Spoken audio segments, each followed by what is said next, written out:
Hello guys, so today we want to talk about some of the yield opportunities to 100x for PulseChain, and I think that these are extremely powerful and some of them are pretty much safe and resilient ways to make passive income on PulseChain, right? Now obviously crypto has risks and you've got to understand those, but let's jump on with the first one, right? The first one has to be being a PulseChain validator. Now to be a PulseChain validator is pretty simple. All you need is a bit of equipment and 32 million PLS tokens. With the dips that we've been having, it's pretty accessible for most people, right? And the good thing about this is this, right? That as things start to get easier on PulseChain, we're going to find more better ways to stake when you don't have the resources, that is the 32 million Pulse and the equipment and the expertise. They will be just plug and play type of stuff where you just put in your tokens and you can earn that yield as well. And because of that, I suspect a lot of people are going to have stake their PulseChain. Now, this I say is one of the most if there's anything such as risk-free in crypto, it's one of the most risk-free ways. Because, for example, Bitcoin has validators, right? Those are the miners that validate transactions. They earn the block reward.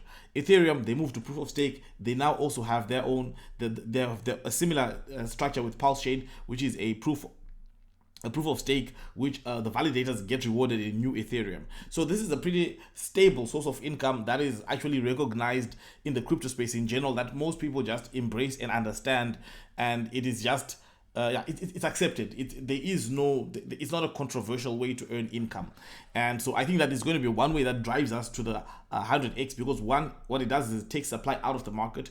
Two, it incentivizes people to hold large amounts of PulseChain, right? The more Pulse you have, the more you will earn as a validator, which is good, and the more you lock up, the less there is available on the market for sale.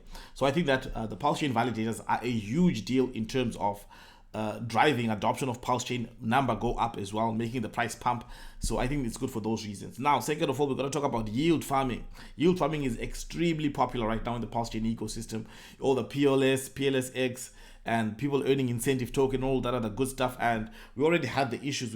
We know about the issues we had with PulseX, where liquidity providers were not earning transaction fees. And now we have PulseX V2, so liquidity providers can earn they can earn transaction fees, and they can also earn incentive tokens when we have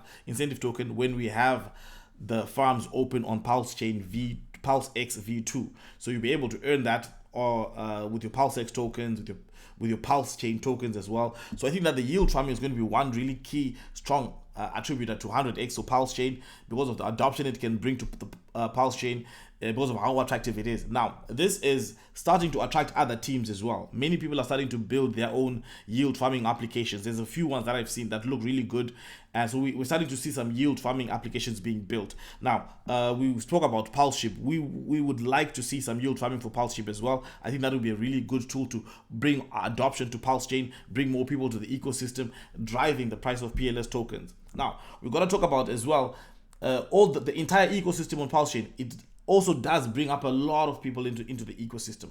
What we know is another driver of price performance is the amount of pulse that is burnt, right? So the more projects we have launching, the more tokens we have being traded, all of those tokens pay transaction fees. And every transaction fee that is paid on PulseChain, a portion of that goes to burn PLS tokens. A portion of all transaction fees are paid in Pulse, and a portion of those transactions is burnt forever out of circulation.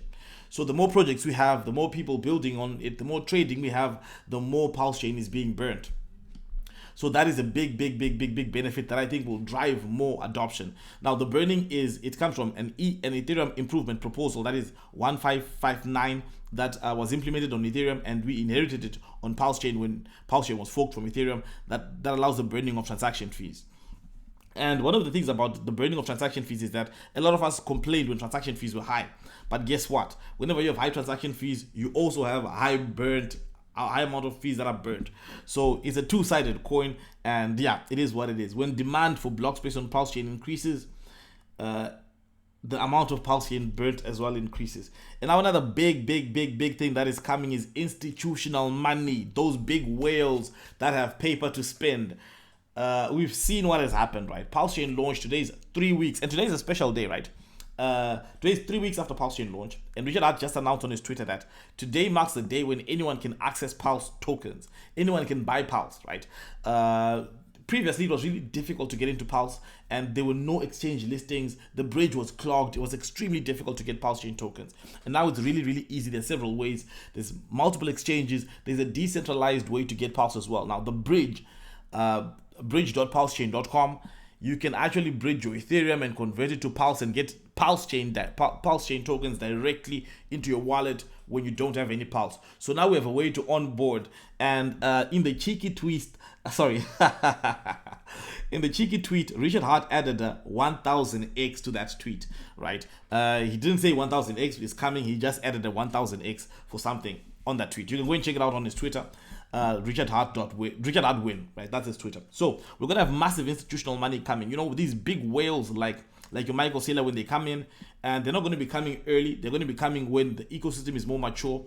Because right now what we do have some gatekeeping. It's slight, right? But there is some. But despite that, we've managed to be the 4th largest blockchain out there. So when people start to see the onboarding coming, and here's the special thing about us being 4th blockchain, right?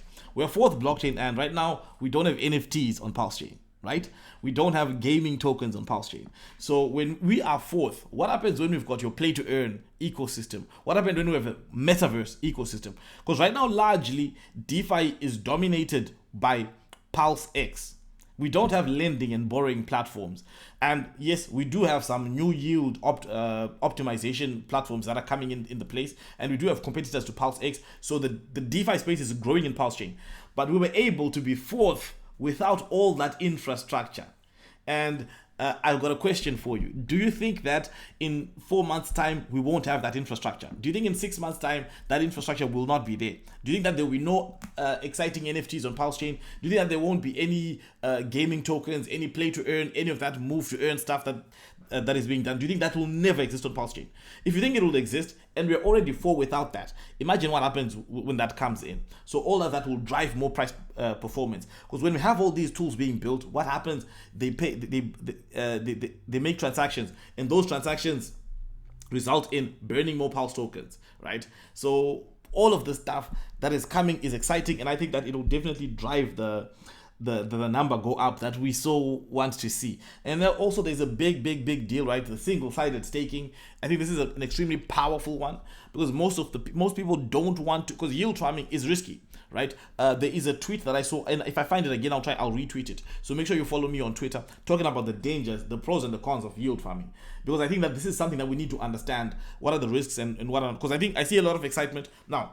Granted, right, if you're going to yield from let's say you believe in the entire Richard Hart ecosystem, if you're going to farm PLS versus PLSX, that's pretty much an okay-ish deal to play. It's not as high risk as some of the other tokens, but if that's what you're farming, I think you'll be pretty much okay. But also, you've got to understand that there's still risks. No matter what you do, anytime you introduce yield to the game, there's risk involved. So I would hope that people can start to learn what are those risks and understand those risks for themselves as they engage into these yield strategies.